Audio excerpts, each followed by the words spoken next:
भगवान जगन्नाथ और एक मज़ार। आज कहानियां हिंदुस्तान की में बात एक भक्त और उसके विश्वास की। ओडिशा में निकलने वाली विश्व प्रसिद्ध भगवान जगन्नाथ यात्रा आखिर क्यों एक मज़ार पर रुकती है? क्या है इसके पीछे की कहानी? आइए आपको बताते हैं। आदाब, नमस्कार, मैं हूं आपके साथ नौशीन खान। भगवान जगन्नाथ यात्रा हर साल आषाढ़ माह में शुक्ल पक्ष की द्वितीय तिथि को निकाली जाती है। आषाढ़ शुक्ल पक्ष के 11वें दिन जगन्नाथ जी की वापसी के साथ ये यात्रा पूरी होती है। इस यात्रा में शामिल होने के लिए देश विदेश से लाखों श्रद्धालु आते हैं। ओडिशा का जगन्नाथ मंदिर 4 पवित्र धामों में से एक है। यहाँ पर श्री हरि विष्णु के 8वें अवतार श्री कृष्ण के साथ उनके बड़े भाई बलभद्र और बहन सुभद्रा की पूजा होती है। जगन्नाथ मंदिर में तीनों की मूर्तियां विराजमान हैं। हिंदू ग्रंथों के मुताबिक रथ यात्रा से भगवान जगन्नाथ अपने भाई बलराम और बहन सुभद्रा के साथ अपनी मौसी के घर जाते हैं। इस वजह से पुरी में जगन्नाथ मंदिर से 3 रथ रवाना होते हैं। इनमें सबसे आगे बलराम जी का रथ, बीच में बहन सुभद्रा का रथ और सबसे पीछे जगन्नाथ जी का रथ होता है।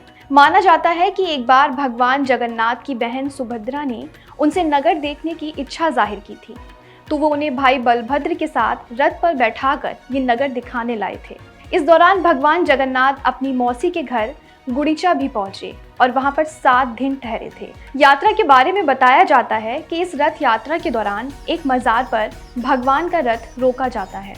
ये मज़ार ग्रैंड रोड पर लगभग 200 मीटर आगे है। पौराणिक कथा के अनुसार मुगल बादशाह जहांगीर के वक्त एक सूबेदार ने एक हिंदू महिला से शादी कर ली थी और उनसे एक पुत्र हुआ जिसका नाम रखा गया सालबेग।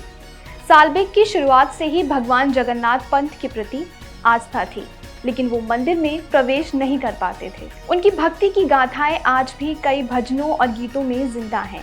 किंवदंती है कि जब सालबेग रथ यात्रा में शामिल होने के लिए वापस ओडिशा आ रहे थे तब वो बीमार पड़ गए। जब उनके शरीर ने लगभग जवाब दे दिया तब उन्होंने भगवान जगन्नाथ से प्रार्थना की कि कम से कम एक बार वो उन्हें दर्शन करने की इजाजत दे। कहा जाता है कि जब यात्रा शुरू हुई तो भगवान का रथ सालबेग की कुटिया के सामने आकर रुक गया और आगे नहीं बढ़ा। लोग कहते हैं कि इस तरह भगवान जगन्नाथ अपने भक्त के पास जाकर उसे अपने रथ के नीचे आकर पूजा करने की अनुमति दी। सालबेग को सम्मान देने के बाद ही भगवान जगन्नाथ का रथ आगे बढ़ा। आज भी ये परंपरा चली आ रही है। भगवान के रथ को भक्त की इस मज़ार पर रोका जाता है।